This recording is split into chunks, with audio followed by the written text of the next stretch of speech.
Fala pessoal, de volta aqui para a gente continuar nossas ligações químicas. Eu vou falar agora um pouco sobre a ligação covalente, continuar, né, sobre a ligação covalente, de onde a gente parou. Falar um pouco sobre ligação metálica e encerrar essa conta aí, ok?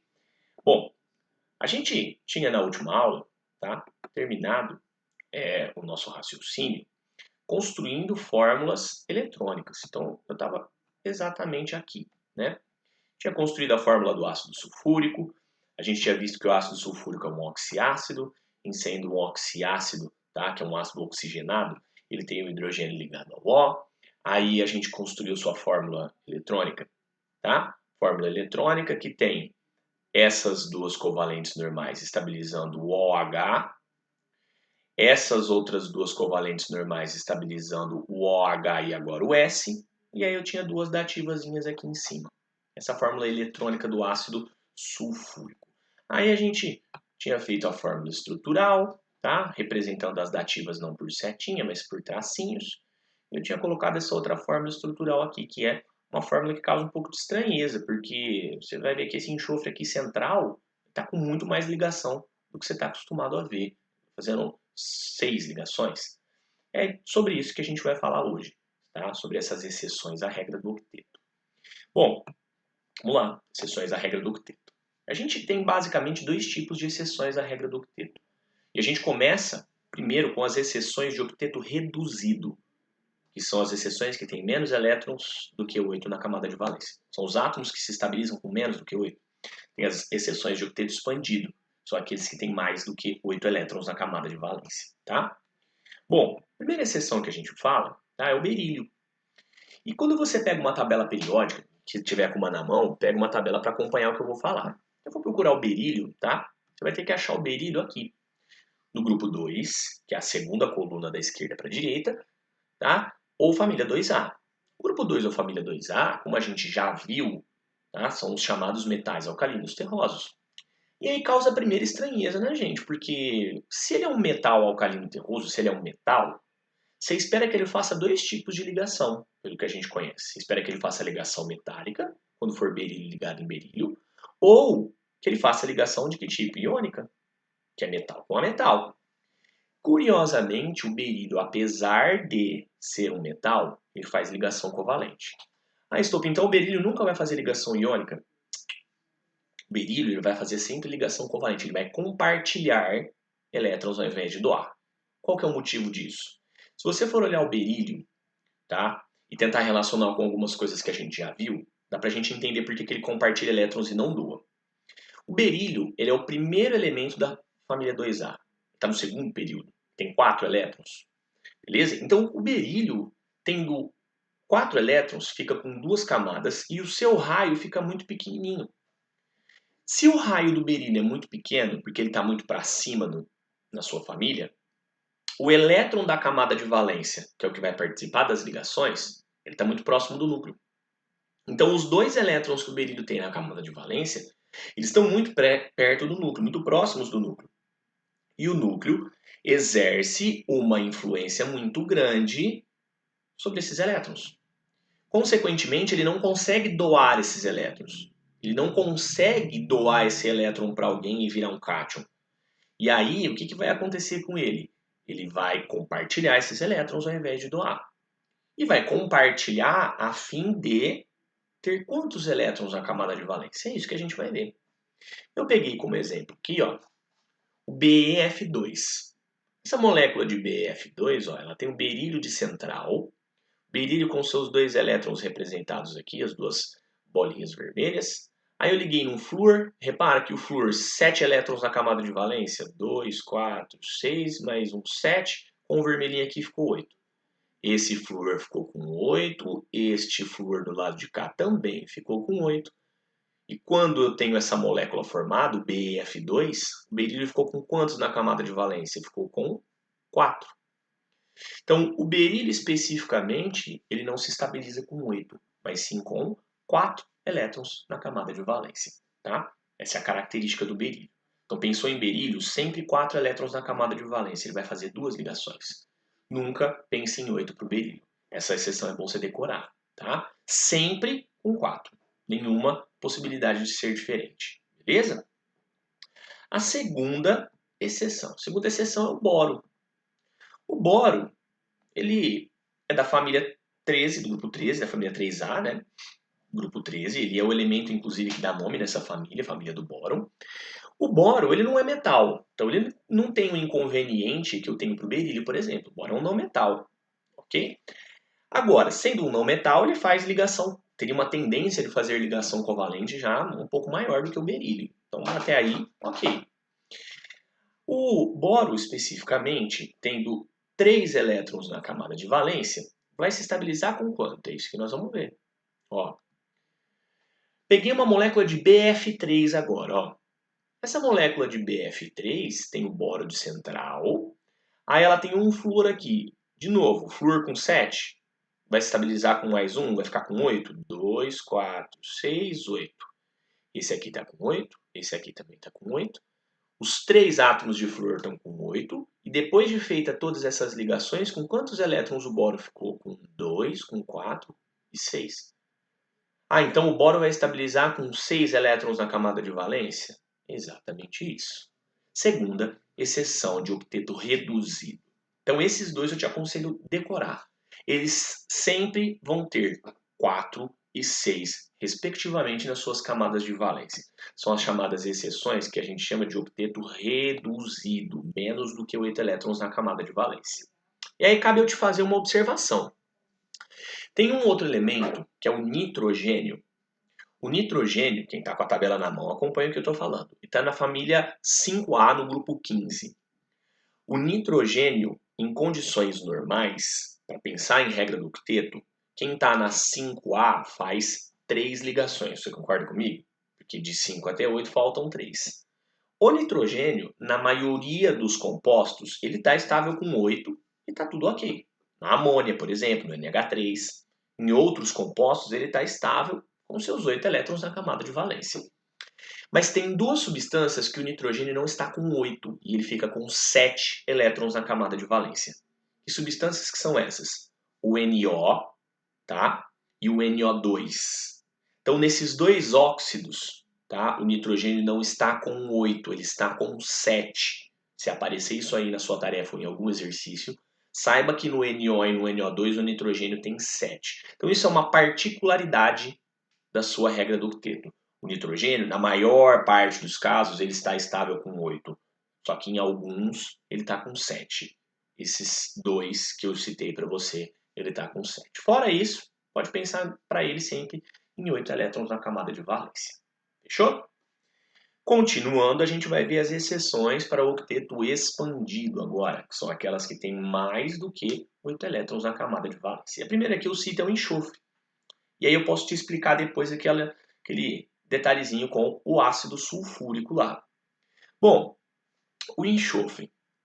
O enxofre, ele está no grupo 16 e ele é um calcogênio, família 6A.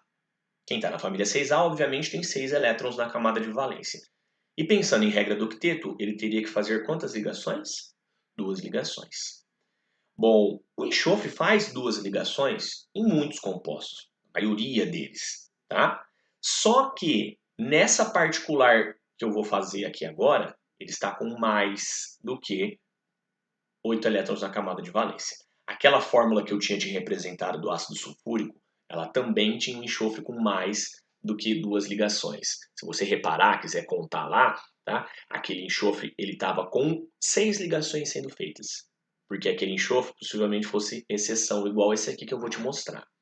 Vamos lá. O enxofre, nesta molécula e naquela estrutura que eu te representei do ácido sulfúrico, o que acontece com ele? Olha aqui, ó. O enxofre está como central aqui e ele está ligado em quantos átomos de flúor? Em 6 átomos de flúor, formando a molécula que a gente chama de SF6, tá? Se você for contar o octeto aqui, você vai ver que o flúor, por exemplo, está com 2, 4, 6, 8. Esse aqui com 8. Todos os átomos de flúor estão com 8. Então o flúor está ok. Não é nenhuma exceção à regra do octeto.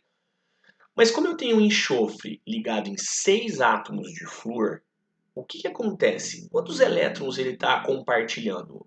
O enxofre está usando seus 6 elétrons da camada de valência para fazer ligação. E, consequentemente, ele está ficando com quantos elétrons? Tem 6 pares compartilhados? 6 pares compartilhados dá um total de 12 elétrons na camada de valência. Então, o enxofre, no SF6, no ácido sulfúrico que eu tinha te mostrado, ele faz 6 ligações e não 2. E aí ele fica com 12 elétrons na camada de valência. Então, aquela representação que eu tinha colocado lá do ácido sulfúrico, tá? Ela era uma representação que considerava o enxofre como exceção à regra do octeto. Então, você tinha 6 ligações sendo feitas lá, se você quiser conferir depois, ok? Então, aquele enxofre era tratado como exceção, beleza? Por isso que ele colocava aquela representação daquele jeito. O enxofre aqui no SF6, tá? Ele também está com 12, mas são particularidades.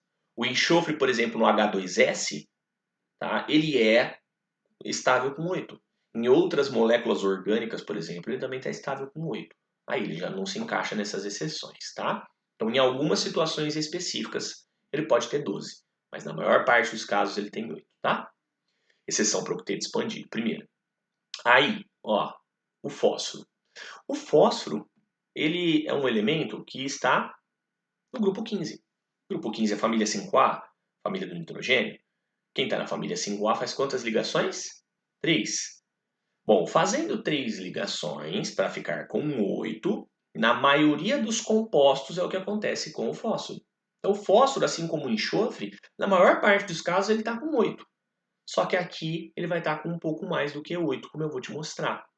Olha para essa molécula aqui.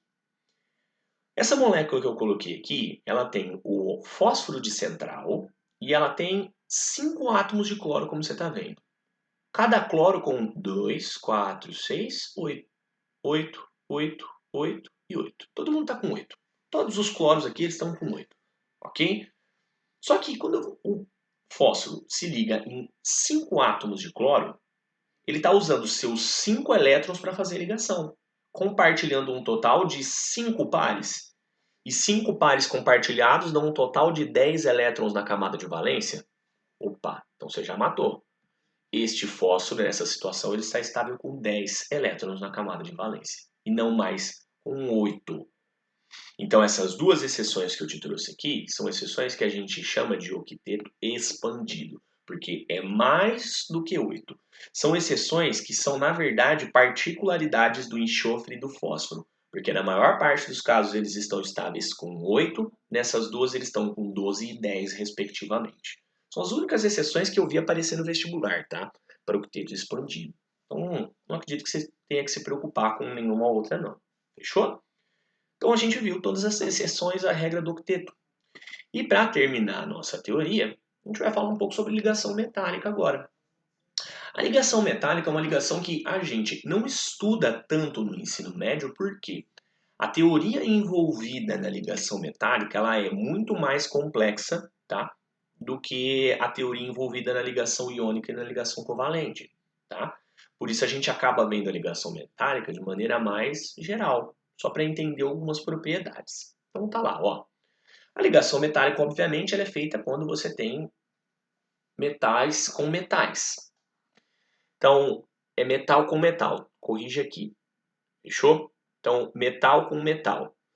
Essa ligação feita metal com metal, então corrige aí, é a ligação que a gente chama de metálica. E tá lá. Primeira característica dela. Então, corrige ali o metal com a metal. Metal com metal. Bom, ela não segue regra do octeto.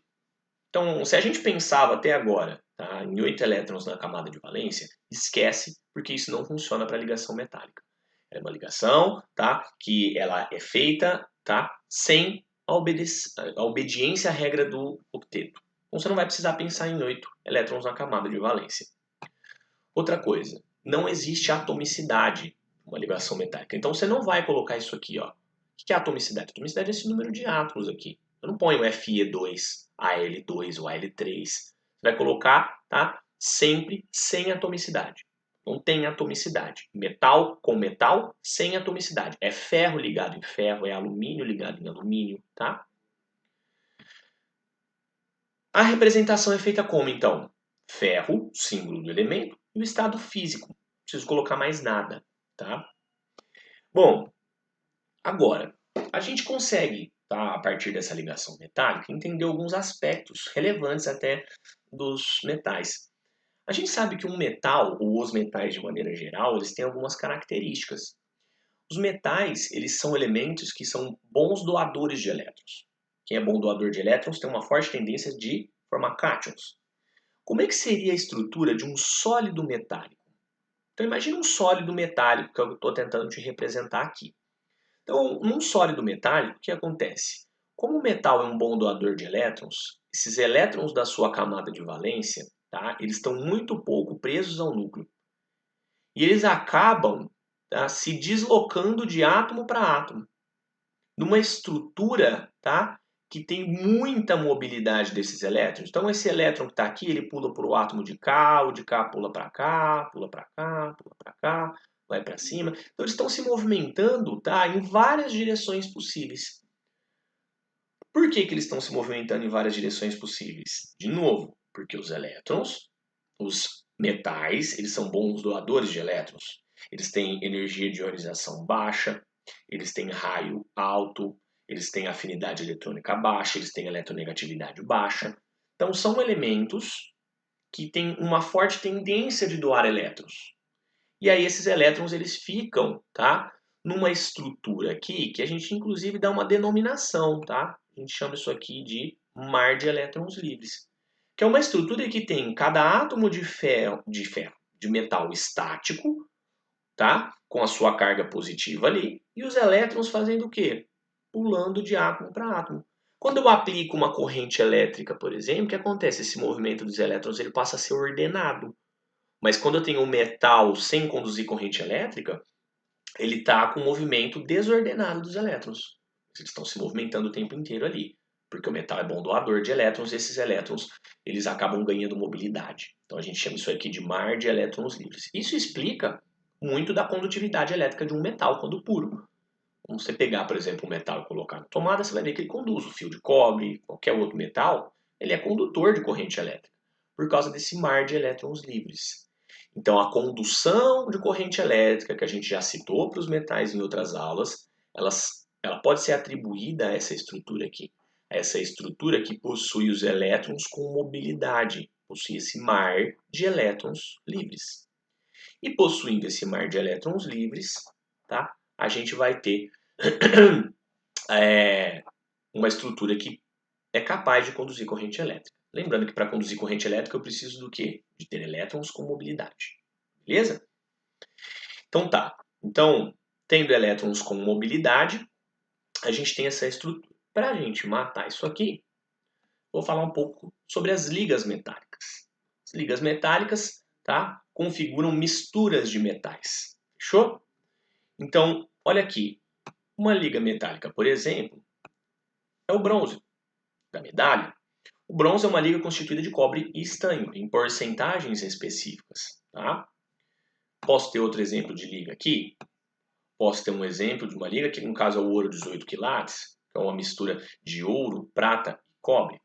Então, isso são as chamadas ligas metálicas, que são misturas de metais que a gente tem, tá? Sempre a fim de melhorar uma qualidade desse metal. Eu misturo os metais para melhorarem suas qualidades. Então, se você pega, por exemplo, o ouro 18 quilates, o ouro puro, como metal, ele não tem uma resistência boa. Então, eu não conseguiria, por exemplo, fazer um anel de ouro puro, porque seria uma peça muito frágil, você não ia conseguir colocar no seu dedo, ele ia amassar com facilidade. O que eu faço? Misturo ele com um pouco de prata e um pouco de cobre, ele aumenta a sua resistência, e aí eu consigo fazer peças metálicas à base de ouro 18 quilates. Consigo fazer um colar, consigo fazer um pingente, consigo fazer um anel, tá? Então eu sempre misturo metais a fim de quê? De melhorar uma característica desses elementos, dessa estrutura, tá? E aí cabe uma observação. Toda vez que a sua liga metálica tiver mercúrio, ela é chamada de amálgama. Tá? Então, quando você vai no dentista, por exemplo, ele fala, vou colocar um amálgama dentário na sua cárie. Então ele vai colocar mercúrio? Não. O amálgama dentário era constituído de mercúrio há uns anos atrás. Hoje em dia, tá, ele é uma resina polimérica, ele é um polímero, uma molécula orgânica que vai tapar o buraquinho da cárie que ele tirou lá. Tá? Mas antigamente as resinas, os amálgamas dentários eram constituídos de mercúrio. Tá? O mercúrio foi tirado de uso para isso, obviamente que o mercúrio é tóxico. Colocar mercúrio dentro da sua boca, ao longo de anos e anos, tá? Com a acidez da saliva, você vai dissolver parte desse mercúrio, você vai ficar totalmente intoxicado. Então, um amálgama é uma liga constituída de mercúrio. Tá? Então, com isso a gente encerra essa parte das nossas ligações químicas, ligação covalente, ligação iônica, ligação metálica, dando todos os detalhes da nossa teoria aí, ok? Voltamos numa próxima.